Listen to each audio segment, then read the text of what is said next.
is the US Election Show. I'm Gaurie Dwivedi. Let's kickstart the show with headlines.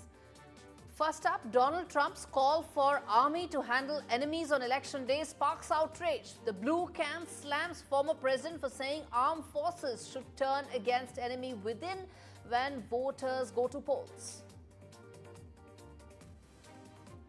Both candidates engage in dueling Pennsylvania appearances. Kamala Harris terms Donald Trump's behavior unstable, unhinged after he sways to songs on stage. Donald Trump gears up for the Economic Club of Chicago interview before traveling to battleground state of Georgia. Kamala Harris, meanwhile, is set to be interviewed by Detroit radio host.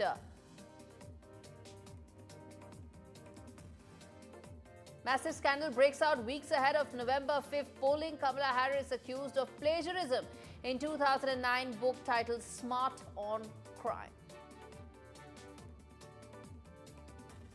Early in-person voting gets underway in the swing state of Georgia, another critical battleground state of North Carolina, to kick off early in-person voting this week.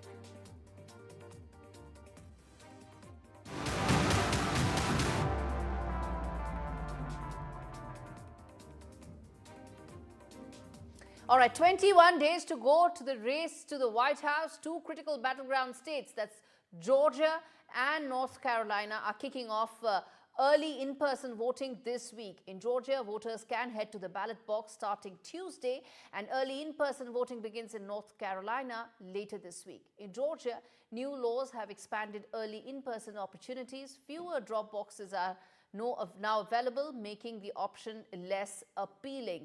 Meanwhile, North Carolina is still reeling from the damage caused by Hurricane Helen. As both campaigns make their final pitches, Kamala Harris will participate in a radio town hall and an event with black entrepreneurs in Michigan. Donald Trump is headed to Georgia to participate in a town hall with women.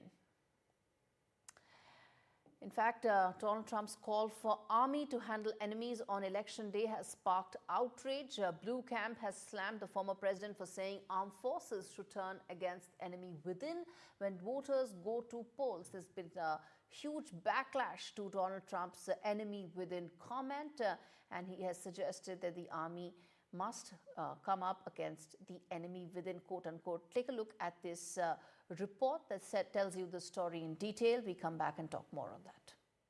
I believe so strongly that a second Trump term would be a huge risk for America and dangerous.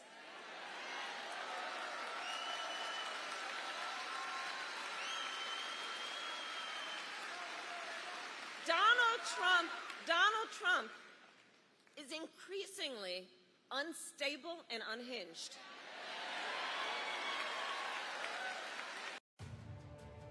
With only 20 days left to the final verdict, Republican presidential nominee Donald Trump has landed himself in yet another political face-off. This time, he made controversial claims about who he sees as a potential threat on the big election day. In a recent interview with Fox News, Trump said the real chaos won't come from foreign actors or his own supporters, but from what he referred to as radical left lunatics. Trump further suggested that if things spiral out of control, the National Guard or even the military might need to be called in to maintain order. Trump's comments drew a strong reaction from Kamala Harris's campaign. And he is out for unchecked power. That's what he's looking for. He wants to send the military after American citizens.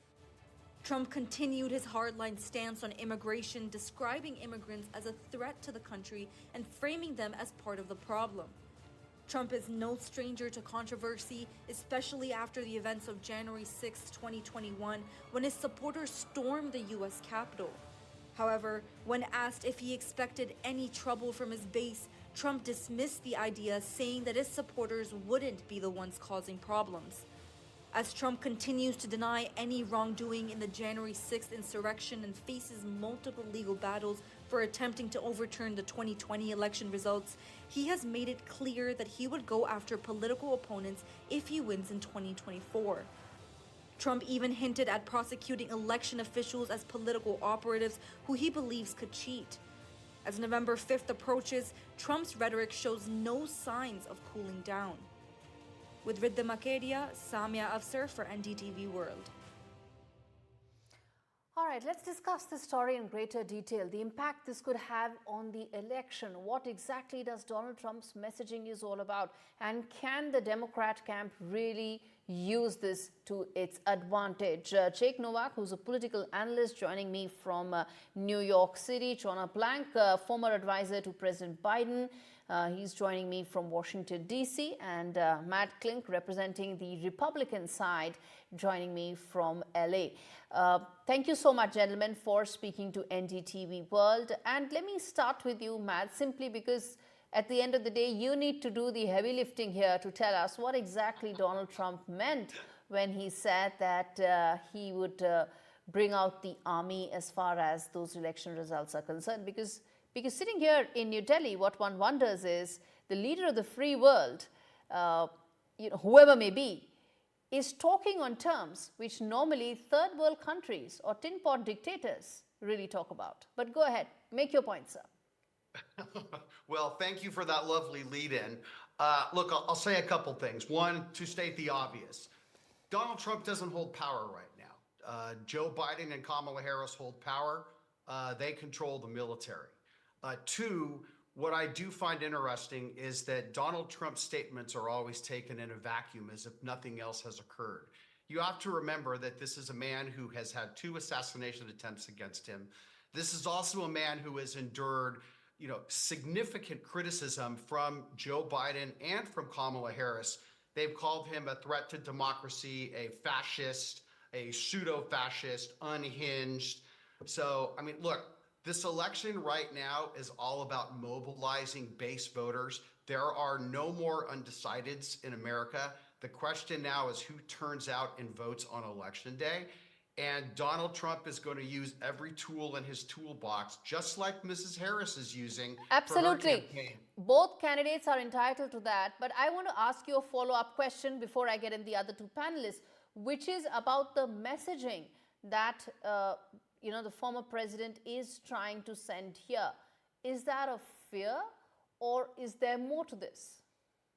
Is that a fear to whom? Look, I think that what Donald Trump is doing, he is going to motivate his base. His base believes strongly that the Biden administration has engaged in a calculated lawfare against the president, and they have abused the legal system against Donald Trump. And he's going to use every means at his disposal to turn out the base. And that's what he's doing right now. And it is working because Donald Trump is surging and Kamala Harris is increasingly more desperate. Okay, let's take that to Jonna to represent the other side. And then, Jake, I'm going to give you the, and then I'm going to give you the opportunity to come in here. Mr. Blank, the fact is that as polls stand right now, most of the bump up that Kamala Harris had immediately after her announcement seems to have sort of waned, and at this stage it's a neck and neck dead heat for both the candidates. Is that one of the reasons why some of the messaging coming in from the Democrat camp is so strident against Donald Trump? Well, it is a neck-and-neck race, and it will be right up until Election Day. But this is a truly pivot in American history. Donald Trump truly is a fundamental threat to American democracy. And it's not me saying that. It's not Kamala Harris saying that. It's not Joe Biden saying that. It's America's top military leaders under Donald Trump himself. General Mark Milley, the chairman of the Joint Chiefs of Staff, Mark Esper, Mr. Trump's own Secretary of Defense, General John Kelly, his own chief of staff, have all said these things. Military officials straight up and down the line who served under Trump have been reinforcing the message that this is not the American tradition and that the second term of Donald Trump will be far more dangerous than a first term. But okay, Jake, then let me ask you this, that it doesn't look like, Donald Trump is really making a rallying call for roll the tanks. It's, of course, none of that. What the two sides of this debate is, you've heard that. But way in here, how do you see Donald Trump really in terms of the message here? Is he just saying that at the end of the day, I am up against the entire establishment, the establishment being Joe Biden and Kamala Harris, who are in power, or is there more to that? Well, let me calm your viewers down with some reality here. What Donald Trump is saying is that there's violence on Election Day. If there are terror attacks on Election Day, and by the way, the FBI just arrested an Afghani man for planning a terror attack on Election Day. He's saying if there's violence on Election Day, if there's terror on Election Day, then the National Guard needs to be called out to restore calm and order in the country, and not by him. It needs to be called out by President Biden. But what's wrong with that then? I think that then, there's nothing wrong with that. And let me just say something else. I was a television news executive producer for 30 years. And whenever one of my writers put in copy that something was unprecedented, that something had done something for the first time in history, I basically told them, you're probably wrong, and you should never write that in a script. Anybody saying that Donald Trump talking about violence on Election Day, worries about that, is unprecedented, is a historical ignoramus. In this country, especially during the Reconstruction after the Civil War, there was a tremendous amount of violence that was threatened on election days for many, many years after the Civil War. President Ulysses Grant had to send in the U.S. Army to defeat the KKK, the Ku Klux Klan, on a number of occasions. It really irks me when people don't know enough about American history to get excited about things. And listing the names of generals and talking about how Donald Trump is a threat to democracy when he's running against a candidate who was not chosen by a democratic process is an egregious misrepresentation and hypocritical in a grand way. I want everyone to calm down right now, study a little bit of history, and stop trying to frighten the national and international audience. That is your responsibility, and that's the responsibility of all of us speaking on this election right now. Absolutely, sir. Which is why all sides are getting equal representation and enough time. I'm giving everybody a chance to represent, and that's the first question I asked. That it's not like Trump is saying it's not a rallying call for roll the tanks on the street. It's none of that. I said that, but Mr. Blank then respond to that. The one thing that Jake mentioned, which is that the Democrat campaign is essentially talking about democracy under threat under Trump, when Kamala Harris hasn't been chosen as a Democrat candidate, but sort of as a parachute candidate, a lot of people are saying. That's the first part. And the second part that what Jake said right now, which is that it's just about National Guard coming in at a time of fluidity, political uncertainty in the country. Well, that's not at all what the discussion is. And since we have two Trump supporters, I think I really should get twice as much time here. As Mr. Novak said, we have had political violence in the past, but it's never been directed by a candidate for presidency. It's never been by a former president of the United States. It's always been on presidents trying to tamp down physical violence and use the military to maintain order, not calling on the U.S. military to establish what he himself has said is a dictatorship on day one. So I think we really have to look at, have we ever had a president who has attempted to stage a coup d'etat before? We've had one, Donald Trump. That has not happened before. Okay. I gave you time. As I said, I'm going to give everybody a chance to respond and share their view and put their view out. And stay with me because I want to address several other stories. They all weave in together for the larger who is going to win this in 20 days. But I'm going to put out some of those other stories as well. Stay with me, gentlemen. I want to address the other story, which is about Kamala Harris ramping up efforts to win black male voters. In fact, Kamala Harris, the Democrat presidential nominee, has released opportunity agenda that's aimed at black men. The opportunity agenda is primarily to ensure that the rents are lowered, they get some aids for being able to pay up the down payment, also legalize marijuana at the federal level, it's right now at the state level, and there's also some talk about giving some loans to about 50, 60 odd black men, the total amount being $1 million. And the first federal ban on corporate price gouging is also being talked about, and a national health equity initiative is what Kamala Harris is saying. But to me, what it looks like is more talk of identity politics. Sitting in New Delhi, I can go on and on and on about identity politics, but what I can say is halfway around the world, that's exactly what I am seeing here. Mr. Blank, let me give you a chance to respond to that. Yes, thank you. Well, I think we see identity politics from both candidates, and the Democrats have lost a lot of ground, at least in the polls, with African American voters and with Latin voters, and this is going to be a real problem for the Democrats if they don't make that up somewhere else. We've seen the most persistent identity politics, however, coming from Mr. Trump himself in ways that are really rather dark and rather frightening. Okay, respond to that, Matt, about identity politics pretty much being at the center of this election. That's rich, Jonah, coming from a Biden-Harris administration that wanted to forgive student loans to help turn out the youth vote, which was found illegal twice and has been stopped dead in its tracks. Now, in an act of supreme desperation, because she's hemorrhaging black male voters, not only does she propose to give more government handouts, but she has the lecturer-in-chief, Barack Obama, talk about, and these are his words, not mine, talking about the brothers don't want to vote for a woman. They realize that the Democrats realize that they are hemorrhaging young black voters, not because they're not getting handouts, but because the Biden-Harris economy is so bad that everything costs more. Don't forget the definition of Biden-Harrisonomics. You pay more to live less.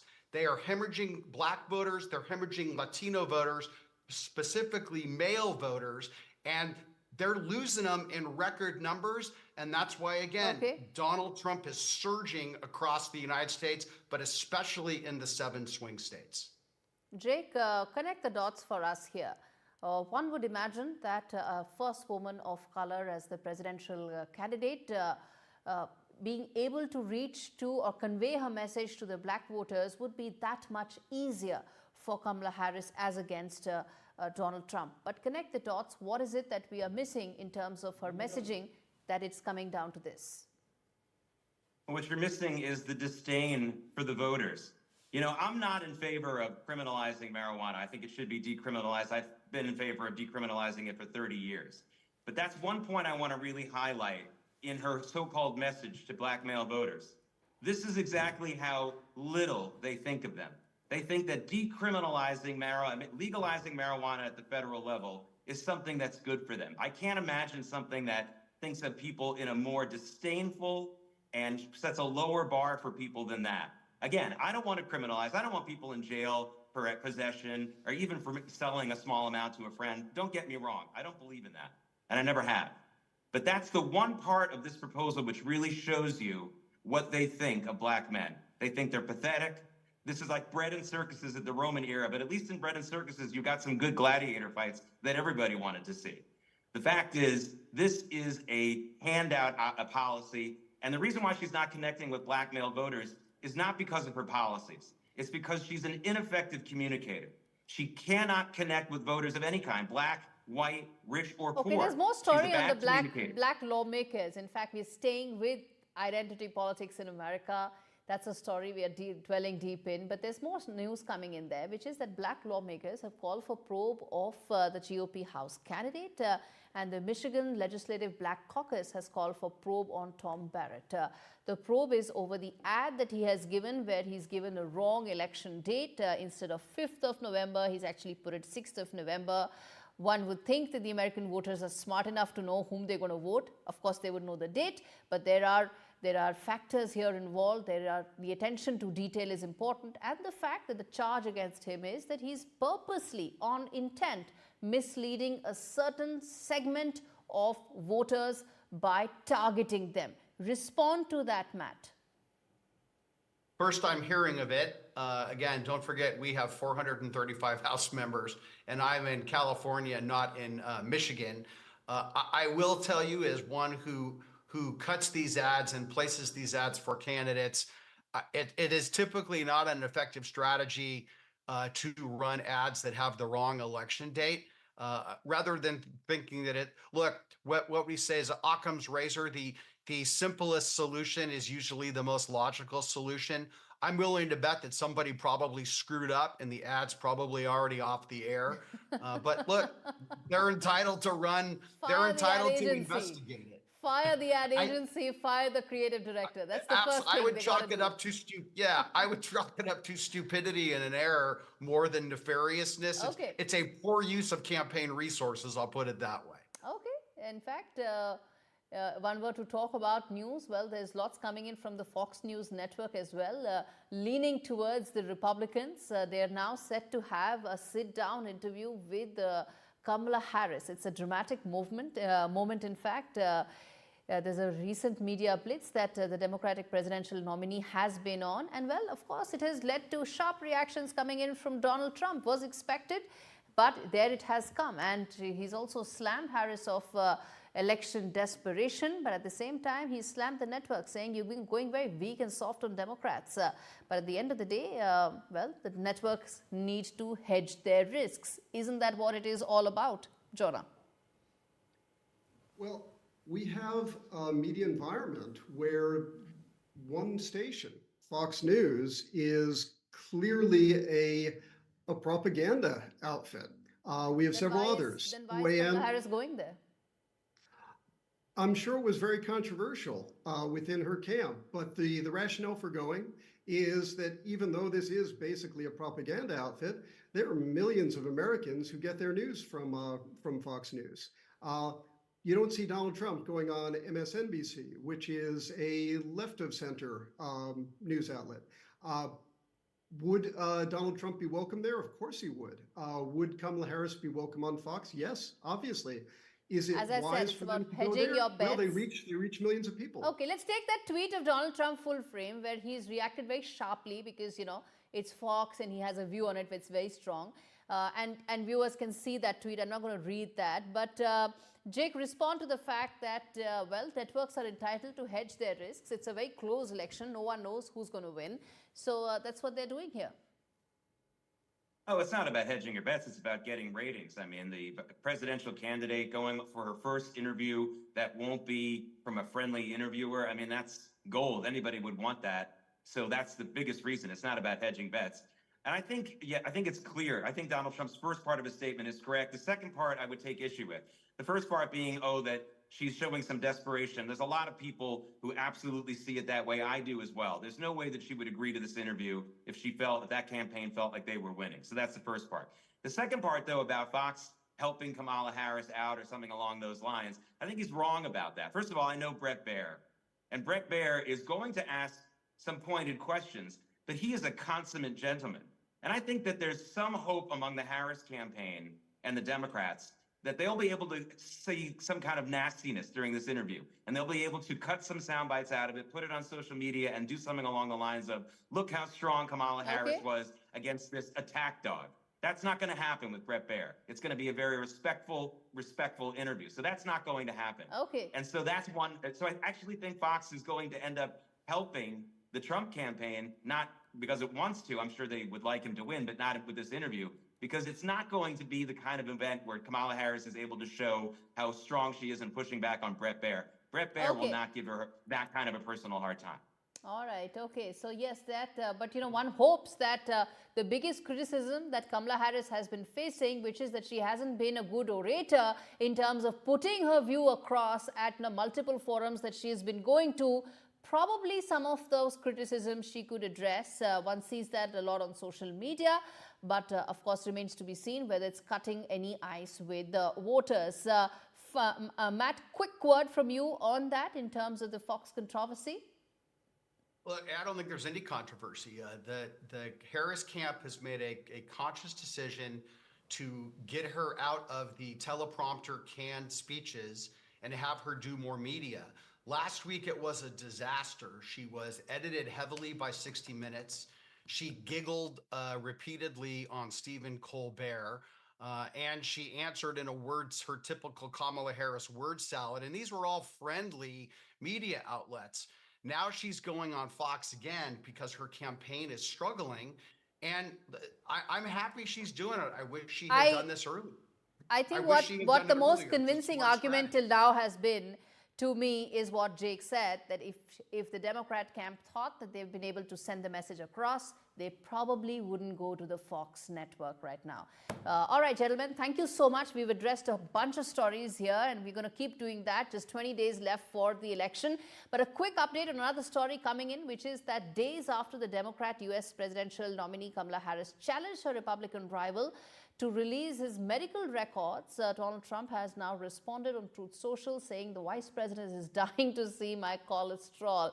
I've put out more medical exams than any other president in history, Donald Trump said on Truth Social while attacking Harris for parts of her medical history being released by her office. Remember, this was a big slugfest between Joe Biden and Donald Trump, where Donald Trump had asked Joe Biden to release his medical records because he had claimed and said repeatedly that he wasn't fit to run for office again. So that's the same controversy playing again, but this time it is Kamala Harris asking Donald Trump, who's the older of the two candidates. All right, that's all the time we have in this edition. Thanks so much for watching.